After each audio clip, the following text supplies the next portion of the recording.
Friends, welcome back to our channel. അപ്പോൾ 10ാം ക്ലാസ്സിലത്തെ കൂട്ടുകാർക്ക് നാളെ കെമിസ്ട്രിയാണ് എക്സാം. അപ്പോൾ കെമിസ്ട്രിയിൽ ഇമ്പോർട്ടൻ്റ് ആയിട്ടുള്ള കുറച്ച് ക്വസ്റ്റ്യൻസ് ഡിസ്കസ് ചെയ്യാൻ വേണ്ടിയിട്ടാണ് ഇപ്പോൾ നമ്മൾ ഈ വീഡിയോ ചെയ്യുന്നത്. അപ്പോൾ നമുക്ക് നേരെ വീഡിയോയിലേക്ക് കിടക്കാം. Which of the following metal can displace Fe from FeSO4 solution? അപ്പോൾ ഇതിലേത് മെറ്റലിനാണ് FeSO4 സൊല്യൂഷനിൽ Feനെ ഡിസ്പ്ലേസ് ചെയ്യാൻ പറ്റുക? മാഗ്നീഷ്യം ക്ലോറൈഡ്, ദെൻ ക്ലിയർ അല്ല, AuAg. അപ്പോൾ ഇതിലേതാണ്? മഗ്നീഷ്യമാണ്, Mg ആണ് കറക്റ്റ് ആയിട്ടുള്ള ആൻസർ. ഇനി രണ്ടാമത്തെ ചോദ്യം, name the product formed when vinyl chloride is subjected to polymerisation. അപ്പോൾ വിനൈൽ ക്ലോറൈഡ് പോളിമറൈസേഷൻ ചെയ്താൽ എന്ത് പ്രൊഡക്റ്റാണ് ഫോം ചെയ്യുക? എന്താണ്? PVC ആണ്, പോളി വിനൈൽ ക്ലോറൈഡ്. ഈ നെക്സ്റ്റ് മൂന്നാമത്തെ question, the catalyst used in the manufacturing of sulphuric acid is. അപ്പം സൾഫ്യൂരിക് ആസിഡിൻ്റെ മാനുഫാക്ചറിങ് സമയത്ത് യൂസ് ചെയ്യുന്ന കാറ്റലിസ്റ്റ് ഏതാണ്? Vanadium pentoxide. ഇനി next question, give the name of the functional group. ഈ ഫങ്ഷണൽ ഗ്രൂപ്പിൻ്റെ പേരെന്താണ്? Keto group. ഇനി നെക്സ്റ്റ് അഞ്ചാമത്തെ question, which is the gas formed when magnesium react with hot water? അപ്പോൾ മഗ്നീഷ്യം ഹോട്ട് വാട്ടറിൻ്റെ കൂടെ റിയാക്ട് ചെയ്താൽ ഏത് തരം ഗ്യാസ് ആണ് ഫോം ചെയ്യുക? ഏത് തരം ഗ്യാസ് ആണ്? ഹൈഡ്രജൻ. ഹൈഡ്രജൻ ആണ് ഫോം ചെയ്യുക.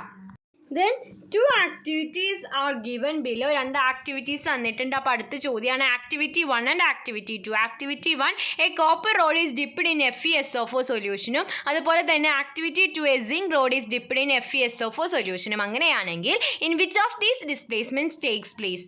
അപ്പോൾ in which of these displacement take place ഏതിലാണ്? ആക്ടിവിറ്റി 2ലാണ്. അതായത് zinc road dipped in FeSO4 solution അതിലാണ്. ഇനി നെക്സ്റ്റ് അതിലെ B question, write down the chemical equation of the redox reaction taking place here. അപ്പോൾ എന്താണ്?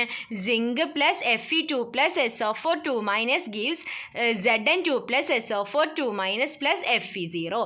അങ്ങനെ കിട്ടും. ഇനി നെക്സ്റ്റ് ഏഴാമത്തെ ചോദ്യം, equal quantities of sodium sulfate solution of same concentration are taken in 2 test tubes A and B.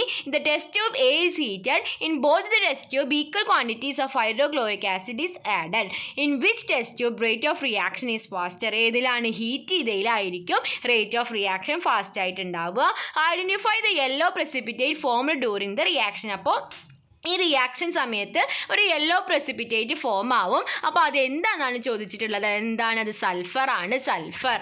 അടുത്തൊരു question, the molecular formula of a carboxylic acid is C2H4O2. Then write down it structural formula. അപ്പോൾ ഇതിൻ്റെ structural formula ഏതാണ് പറഞ്ഞിട്ടുള്ളത്? എന്തായിരിക്കും? CH3 single bond COOH.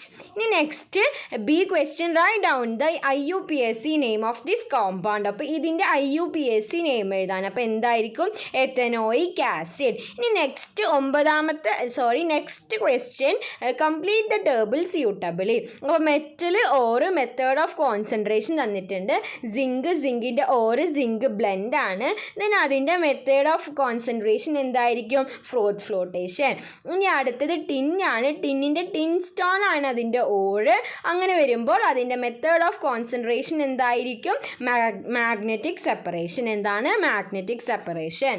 Okay, അപ്പോൾ ഇത്രയും questions ആണ് നമ്മളിപ്പോൾ ഡിസ്കസ് ചെയ്യുന്നത്. അപ്പോൾ കൂട്ടുകാർക്ക് ഈ വീഡിയോ യൂസ്ഫുൾ ആയെന്ന് വിചാരിക്കുന്നു. Thanks for watching.